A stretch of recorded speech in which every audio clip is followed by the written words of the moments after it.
व्यक्त करते हुए अपनी बात को विराम देता हूं। धन्यवाद। सुश्री प्रणीति शिंदे जी। अध्यक्ष महोदय, आपने मुझे बजट के ऊपर बात करने के लिए मौका दिया, मैं आपका तहे दिल से शुक्रिया अदा करती हूँ। हम भारत के लोग, जो हमारे संविधान की प्रस्तावना है, इन 4 शब्दों में भारत की ताकत और महानता छुपी है। न कोई जात, न धर्म, न भाषा, न पहराव, सिर्फ हम भारत के लोग। इसी में ही हमारी पहचान है और इसी में हमारी गरिमा बसी हुई है।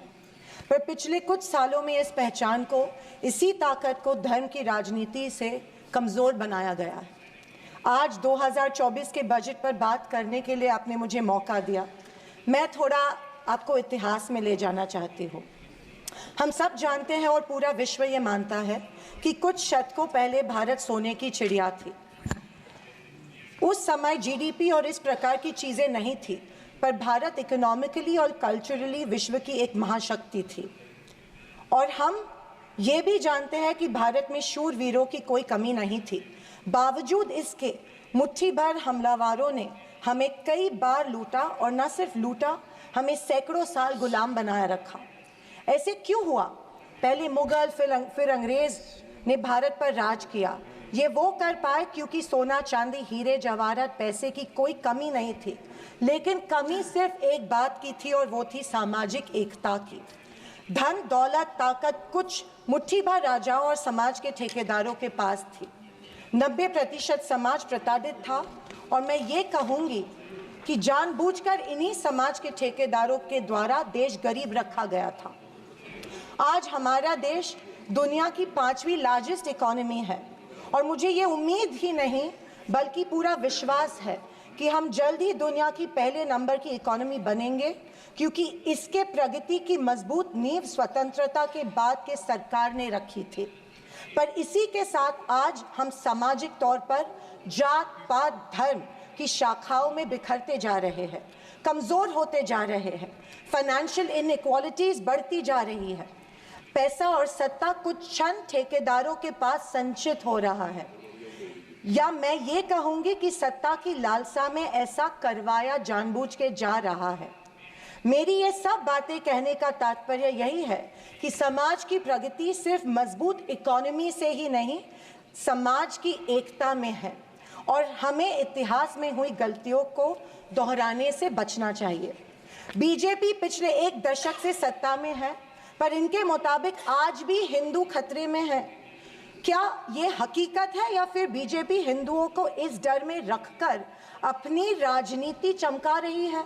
आप बताएं, जो संस्कृति हजारों साल गुलामी के जंजीर में जकड़ी पड़ी है, रहने के बावजूद जिंदा है, जिंदा ही नहीं सारे विश्व में अपना डंका बजा रही है, वो खतरे में कैसे आ सकती है? पर फिर सोचने पर मुझे महसूस होता है कि बीजेपी और उनकी नीतियां की वजह से हिंदू खतरे में है।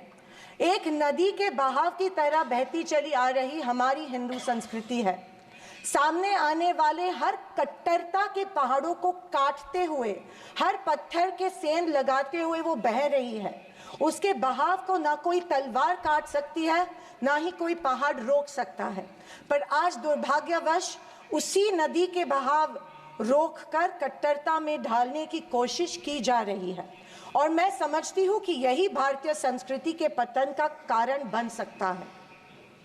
अध्यक्ष महोदय, डॉक्टर बाबा साहेब अम्बेडकर ने बनाए गए संविधान के बदौलत पिछड़े और दलित वर्ग को आरक्षण के जरिए समाज में स्थान और सम्मान मिला, पर आज वह आरक्षण भी इनके नजरों में खटक रहा है। इसीलिए सभी सरकारी और निम्न सरकारी कंपनीज का प्राइवेटाइजेशन करके इनडायरेक्टली आरक्षण खत्म करने का षड्यंत्र बीजेपी कर रही है। स्पीकर सर, इनके मुताबिक गए 2014 के पहले कोई भी अच्छा काम देश में नहीं हुआ, और कुछ महानुभावों के मुताबिक देश आज़ाद ही 2014 में हुआ। खैर, आप कितनी भी कोशिश कीजिए, लेकिन इस सच्चाई को नहीं झटला सकते कि आज जो भारत चांद पर पहुंचा, उसकी नींव इसरो के रूप में पंडित नेहरू जी ने रखी थी। 2014 से बीजेपी अपने झूठे प्रोपेगेंडा से कांग्रेस की लेगेसी को मिटाने की पुरजोर कोशिश कर रही है, पर इनकी लाखों नॉन बायोलॉजिकल कोशिश के बावजूद दुनिया इस देश को नेहरू गांधी का देश ही मानेगी। ये दुनिया की किसी भी कोने में जब जाते हैं तो इनको गांधी जी के प्रतिमा के सामने ही नतमस्तक होना पड़ता है। ऐसी सरकार और ऐसे वित्त मंत्री से हम क्या उम्मीद करें जो प्याज के बढ़ते दाम के सवाल पर कहती है कि दाम बढ़ते हो तो बढ़ने दो, मैं प्याज नहीं खाती। स्कूल कॉलेज के फीस बढ़ते हैं तो बढ़ने दो, हम शिक्षा नहीं भक्त बढ़ाते हैं। पर फिर भी जनता की प्रतिनिधि होने के नाते मेरा दायित्व है कि मैं लोगों के प्रश्न इस सदन में समक्ष पेश करूं। अध्यक्ष महोदय, पंतप्रधान किसान सम्मान योजना के बारे में मैं बोलना चाहती हूं। पंतप्रधान किसान योजना के माध्यम से किसानों को सालाना 6,000 रुपए दिए जाते हैं। 2,000 रुपए 3 इंस्टॉलमेंट्स में दिए जाते हैं। 2,000 रुपए दिए जाते हैं, लेकिन 18% फर्टिलाइजर्स के साथ पे उनको जीएसटी के माध्यम से देना पड़ता है। एक किसान एक साल में कम से कम 1 लाख के फर्टिलाइजर खरीदता है, तो आप 6,000 रुपए देते हो लेकिन 18,000 उनसे लेते हो। ये किस तरह की नाइंसाफी हुई उस किसान पे? आप मजाक उड़ा रहे हो उस किसान का। 6,000 रुपए देते, 18,000 रुपए जीएसटी के माध्यम से लेते हो। जब यूपीए की सरकार थी तब फर्टिलाइजर्स और औजारों पे से जीएसटी एग्जेम्प्ट की गई थी। मेरी मांग है कि 2,000 रुपए का जो अमाउंट है, जो 6,000 सालाना मिलते हैं, वो बढ़ा के 12,000 किए जाने चाहिए। अध्यक्ष महोदय, किसान सम्मान योजना, मेरे कॉन्स्टिट्यूएंसी में करीबन 50,000 लोग इस योजना से वंचित है क्योंकि इसको अप्रूवल्स नहीं मिल रहे हैं। जब वो मंत्रालय में जाते हैं और पूछते हैं हमारी योजना को अप्रूवल को क्या हुआ, वो कहते हैं कि दिल्ली जाके पूछो, हमें नहीं पता है। तो किसान योजना, किसान सम्मान योजना का इंटेंशन क्या है? या तो किसानों को फंसाया जा रहा है किसान योजना के माध्यम में से। अध्यक्ष महोदय, फसल बीमा योजना, महाराष्ट्र में, पश्चिम महाराष्ट्र में शोलापुर, सांगली, सातारा, कोल्हापुर में उड़द दाल और अरहर की दाल यहाँ पे उगाई जाती है, लेकिन फसल बीमा योजना मिलती है सिर्फ बाजरा, मक्का और सोयाबीन के लिए। आपके माध्यम में से मैं फाइनेंस मिनिस्टर से गुजारिश करती हूँ कि अरहर और उड़द के लिए भी फसल बीमा योजना के फॉर्म एक्सेप्ट किए चुके हैं, भर दिए हैं, लेकिन फसल बीमा योजना मिल नहीं रही है। अध्यक्ष महोदय, पंतप्रधान आवास योजना, आदरणीय फाइनेंस मिनिस्टर जी ने कहा कि एडिशनल 3 करोड़ हाउसेज घर यहाँ पे इंक्रीज करके इस बजट में दे रहे हैं, लेकिन पंतप्रधान आवास योजना का टारगेट अभी तक महाराष्ट्र को नहीं मिला है, क्योंकि ये योजना जो है गांवठान जमीन पे घर बांधे जाते हैं, लेकिन असलियत ये है कि गांव में गांवठान जमीन है ही नहीं। जब कलेक्टर के पास जाते हैं तो कहा जाता है कि गांवठान जमीन नहीं है, गायरान जमीन ढूंढ के लाओ, हम आपको पीएम आवास योजना देंगे। अभी गांवठान जमीन लाएंगे कहाँ से? तो आपके माध्यम में से मैं फाइनेंस मिनिस्टर को रिक्वेस्ट करती हूँ कि सारे कलेक्टर्स, डिस्ट्रिक्ट कलेक्टर्स को आदेश दे कि जितनी भी गावरान जमीनें हैं गाँव में, उनको गांवठान करके पंतप्रधान आवास योजना लोगों को लागू की जाए और सारे जो पेंडिंग प्रपोजल्स हैं वो एक्सेप्ट किए जाए। और मेरी आपसे ये गुजारिश है कि 1,40,000 रुपए इस योजना के लिए मिलते हैं, ये बहुत टुटपुंजी है, इसके लिए 2,50,000 दिए जाए पंतप्रधान आवास योजना के लिए। अध्यक्ष महोदय, मुद्रा लोन 2014 में प्राइम मिनिस्टर ने बड़ी एम्बिशियसली मुद्रा लोन की घोषणा की थी।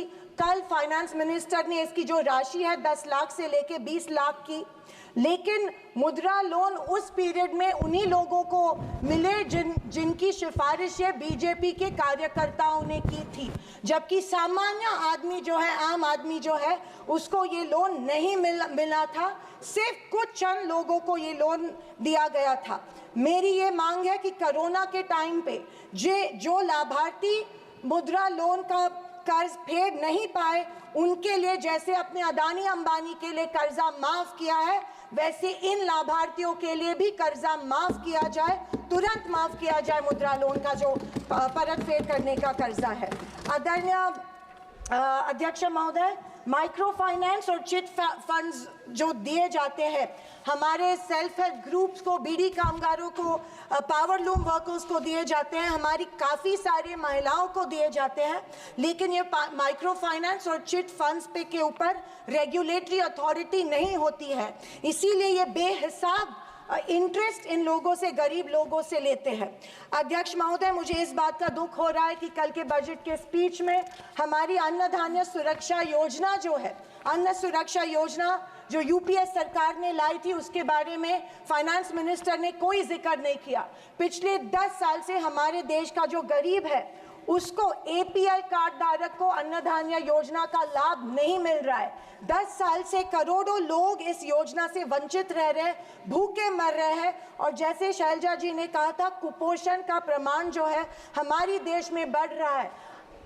गरीब लोगों से जानबूझ के एक form, give up subsidy form जानबूझ के भरा जा रहा है, उनको बिना बताए कि अगर ये फॉर्म आप भरेंगे तो आपकी फूड सब्सिडी कट हो जाएंगी। ये जबरदस्ती उनसे ये फॉर्म भरवा रहे हैं ताकि उनको इस योजना, जो कि कांग्रेस की योजना थी, उसका लाभ न मिले, और इसके वजह से ढेर सारे लोग भूखे हमारे देश में मर रहे हैं।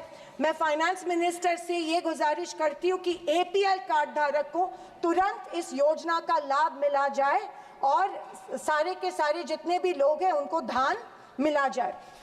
अध्यक्ष महोदय, कल के स्पीच में आंध्र प्रदेश और बिहार के ऊपर बहुत प्यार जताया गया। मुझे उस बात से कोई कंप्लेंट नहीं है, पर महाराष्ट्र से इतनी नफरत क्यों नहीं महाराष्ट्र की तरफ उतना ही प्यार जताया गया जो बिहार और आंध्र प्रदेश के जताया गया? क्योंकि उनको पिछले लोकसभा में कम सीटें मिली, या शायद उनको अंदाजा आया कि आने वाले इलेक्शन में उनको वो चुनाव हारने वाले हैं। मैं वित्त मंत्री को बताना चाहती हूँ कि महाराष्ट्र में हिंदवी स्वराज की नींव महाराष्ट्र में रखी गई थी। कणखर देशा, राकट देशा, दगडाचा देशा, महाराष्ट्र देशा, ये हमारे प्यारे महाराष्ट्र के बारे में कहा जाता है, लेकिन अफसोस है कि महाराष्ट्र की तरफ कोई ध्यान नहीं दिया जा रहा है, सिर्फ महाराष्ट्र का इस्तेमाल किया जाता है।